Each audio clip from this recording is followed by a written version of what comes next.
Church of God in Misba Aryanad സഭ അവതരിപ്പിക്കുന്ന skit. ഞങ്ങളുടെ സ്കിറ്റിന്റെ പേര് അറിവില്ലായ്മ. ഇന്നത്തെ സമൂഹം ക്രിസ്ത്യാനികൾ ഉൾപ്പെടെ ലോകസുഖ സൗകര്യങ്ങളെയും ലോകജ്ഞാനത്തിനും വേണ്ടി ദൈവത്തെ മറന്ന് ഓടുകയാണ്. ആ ഓട്ടം എങ്ങനെയാണ് ഒരു കുടുംബത്തെ അറിവില്ലായ്മയിലേക്ക് നടത്തിയിരിക്കുന്നത് എന്ന് കാണാം. ഓ, പപ്പയുടെ പ്രൊഫൈൽ പിക്ചറിന് എത്ര ലൈക്സാ കിട്ടിയിരിക്കുന്നത്?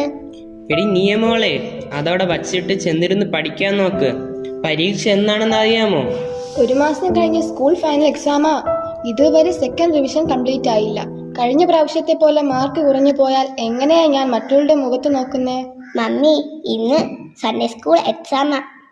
ഓ, ഞാൻ കരുതി സ്കൂളിലെ ആണെന്ന്. സൺഡേ സ്കൂൾ പാഠങ്ങളെല്ലാം നിനക്കറിയാമല്ലോ, അത് വെച്ച് എഴുതിയാൽ മതി. ഇപ്പോൾ പോയി സ്കൂളിലെ എക്സാം റിവിഷൻ ചെയ്.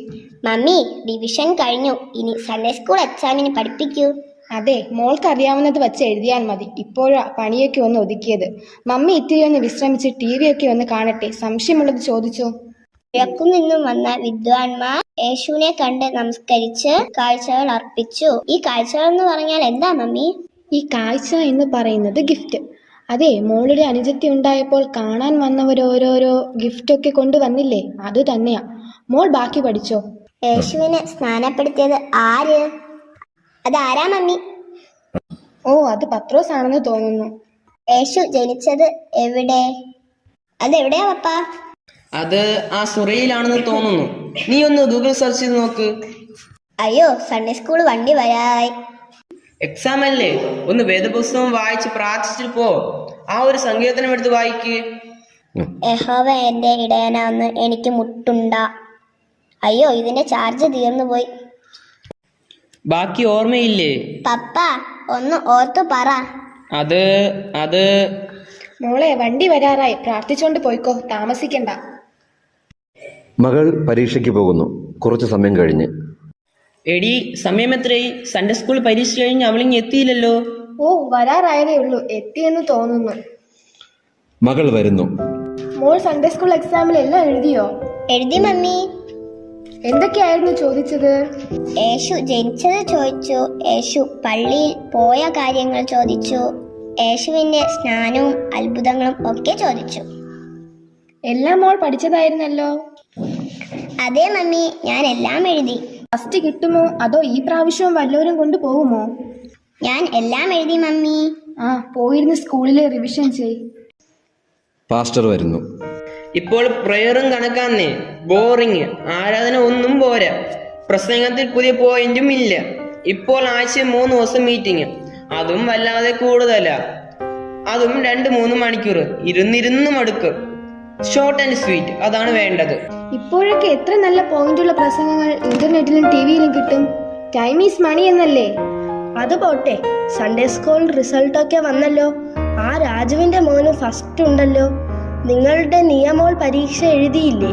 എഴുതിയല്ലോ. ചിലപ്പോൾ സെക്കൻഡ് ആയിരിക്കും. സെക്കൻഡ് സണ്ണിക്ക. എടി, നീ എല്ലാം എഴുതിയെന്ന് പറഞ്ഞിട്ട്? ഞാൻ എല്ലാം എഴുതിയതാ, ഒന്നുപോലും വിട്ടില്ല. ആഹാ, പിന്നെ എന്ത് പറ്റിയതെന്ന് ചോദിച്ചിട്ട് തന്നെ കാര്യം. സ്കൂളിൽ എക്സാമിനിടയിൽ പഠിപ്പിച്ചതാ. മമ്മയും മകളും ടീച്ചറെ കാണാൻ പോകുന്നു. ടീച്ചറെ, നിയമോളല്ല എഴുതിയെന്നാ പറയുന്നേ. പിന്നെ എങ്ങനെയാ മാർക്ക് ഇങ്ങനെയായത്? എഴുതിയതനുസരിച്ച് മാർക്ക് ഇടാൻ പറ്റുകയുള്ളൂ. നിയമോൾ എന്തൊക്കെ എഴുതിയതെന്ന് അവളോട് തന്നെ ചോദിക്കേ. ആ, ഞാൻ ചോദിച്ചിട്ട് തന്നെയാ വന്നത്. എന്റെ നിയമോൾ എല്ലാം എഴുതിയിട്ടുണ്ട്. അവൾ മിടുക്കിയാ. പക്ഷേ അതൊന്നും പേപ്പറിലില്ല. ആഹാ, എല്ലാവരും ഉണ്ടല്ലോ. എന്താ ഒരു തർക്കം? അതെ പാസ്റ്ററെ, നിയമോൾ എല്ലാം എഴുതി എന്നാ പറയുന്നേ. പക്ഷെ റിസൾട്ട് വന്നപ്പോ ഫസ്റ്റും ഇല്ല സെക്കൻഡും ഇല്ല. ഇതെന്തൊരു കളി? എല്ലാത്തിനും ഒരു പരിഹാരം ഉണ്ടാക്കാം. ടീച്ചറിന്റെ കയ്യിൽ ആ ചോദ്യ പേപ്പർ ഉണ്ടോ? ആ, ഉണ്ട് പാസ്റ്ററെ. എന്നാ പിന്നെ പ്രശ്നം തീർന്നു. ഇപ്പോ തന്നെ ഞാനൊരു റീടെസ്റ്റ് ഇടാം. എന്താ? ആ, അത് മതി, അത് മതി. ആ ചോദ്യ പേപ്പർ ഒന്ന് എടുക്കാവോ ടീച്ചറെ? മോളെ, നീ ഇങ്ങോട്ട് നീങ്ങി നിന്നേ. ആദ്യത്തെ ചോദ്യം, എരിഹോ മതിൽ തകർത്തതാര്? ഞാനല്ല. ആ ശരത്തും ഷാരോണും എപ്പോഴും മതിലിൽ കയറി ചാടും. അവരോട് ചോദിച്ചു നോക്ക് പാസ്റ്ററെ. ഇത് ബൈബിളിലെ ചോദ്യമായിരുന്നു. എന്തായാലും എഴുതിയില്ല എന്ന് മനസ്സിലായല്ലോ. ഒന്ന് തെറ്റിയാലും സെക്കൻഡ് പ്രൈസ് എങ്കിലും കിട്ടേണ്ടതായിരുന്നു. ഓക്കെ, ഇനി അടുത്ത ചോദ്യം. ആദ്യത്തെ കൽപ്പന എന്ത്? ആർക്ക് കൊടുത്തു? അതനുസരിച്ചോ? എന്നിട്ട് എന്ത് പറ്റി? ഹൗവ ആദാമിനോട് പഴം കഴിക്കാൻ പറഞ്ഞു. ആദാം അത് കഴിച്ചു. അതാ പറ്റിയത്. പെൺവാക്ക് കേൾക്കുന്നവൻ പെരുവരിയിൽ. ആ അത് പോട്ടെ. ഇനി അടുത്ത ചോദ്യം. യേശുവിന്റെ ജനനത്തെ പറ്റി ആദ്യം അറിഞ്ഞതാര്? മറിയം. ഒരു വിധത്തിൽ പറഞ്ഞാൽ അത് ശരിയായതുകൊണ്ട് മാർക്ക് കൊടുത്തു. കൊള്ളാം. ഇനി അടുത്തത്. വിദ്വാൻമാർ യേശുവിന് എന്തെല്ലാം കാഴ്ചകൾ അർപ്പിച്ചു? അത് പൗഡറും സോപ്പും പാൻവാസും. മോളെ, മമ്മിയല്ലേ പറഞ്ഞത് വീട്ടിൽ അനിയത്തിക്ക് ഗിഫ്റ്റ് കൊടുക്കുന്ന പോലെയാണെന്ന്? ഇനി അടുത്തത്. ദൈവം നമ്മുടെ പാപങ്ങൾ ക്ഷമിക്കണമെങ്കിൽ നമ്മൾ ആദ്യം എന്ത് ചെയ്യണം? അത് പാവം ചെയ്യണം. എടി നിയമോളെ, നീ എന്തൊക്കെയാ എഴുതി വച്ചിരിക്കുന്നേ? എന്തായാലും ഇത്രയുമായി മുഴുവൻ ഉത്തരവും കേൾക്കാം. യേശുവിൻ്റെ ഉപമയോ അത്ഭുത പ്രവൃത്തിയോ വിവരിച്ചെഴുതുക. അതൊരു വലിയ ഉത്തരമാ. ഞാൻ ഉത്തര പേപ്പറിൽ നന്നായി എഴുതിയിട്ടുണ്ട്. ഉത്തര പേപ്പർ ഇവിടെ ഇരിപ്പുണ്ട്, ഞാൻ വായിക്കാം. യെരുശലേമിൽ നിന്നും എരിഹോവിലേക്ക് ഒരു മനുഷ്യൻ പോവുകയായിരുന്നു. വഴിയിൽ വെച്ച് അവനെ കൊള്ളക്കാർ ആക്രമിച്ചു. അവർ അവനെ നിർദ്ദയം മർദ്ദിച്ചു. ടിഷ്യൂം ടിഷ്യൂം ടിഷ്യൂം മൃതപ്രായനാക്കി കഷ്ണങ്ങളാക്കി അവിടെ ഇട്ടു.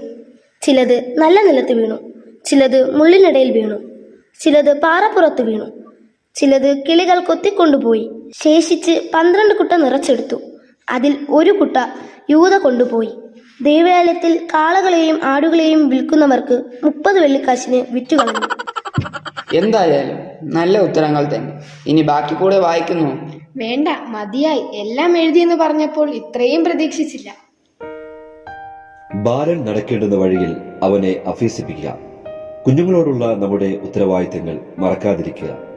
ലോകത്തിന്റെ വിജ്ഞാനം പഠിപ്പിക്കാൻ എടുക്കുന്ന സമയത്തിന്റെയും ശ്രമത്തിന്റെയും ഒരംശമെങ്കിലും സമയം വേദപഠനത്തിന് മാതാപിതാക്കൾ ചെലവിട്ടാൽ പുതിയ തലമുറ ദൈവകൃപയിൽ ആശ്രയിച്ച് വളരും. മുൻപേ അവന്റെ രാജ്യവും നീതിയും അന്വേഷിക്കും, അതോടുകൂടെ വേണ്ടതൊക്കെയും നിങ്ങൾക്ക് കിട്ടുമെന്ന് ദൈവവചനം പഠിപ്പിക്കുന്നു. നല്ല അടക്കം പ്രതീക്ഷിച്ച് നിത്യജീവൻ നഷ്ടപ്പെടുത്തിയാൽ നല്ല ഉയർപ്പ് നിങ്ങൾക്ക് നഷ്ടമാകും. ദൈവവചനം കാലിന് ദീപവും പാതയ്ക്ക് പ്രകാശവും ആയിരുന്നാൽ മാത്രമേ മുൻപോട്ടുള്ള യാത്ര ഫലപ്രദമാകൂ. അല്ലാതെ മണലിന്മേൽ അടിസ്ഥാനമിട്ട് വീട് പണിത് ബുദ്ധികെട്ട മനുഷ്യന് സംഭവിച്ചത് നമുക്കും ഒരു മുന്നറിയിപ്പായി എഴുതപ്പെട്ടിരിക്കുന്നു. ദൈവം നമ്മെ ഏവരെയും അനുഗ്രഹിക്കുമാറാകട്ടെ.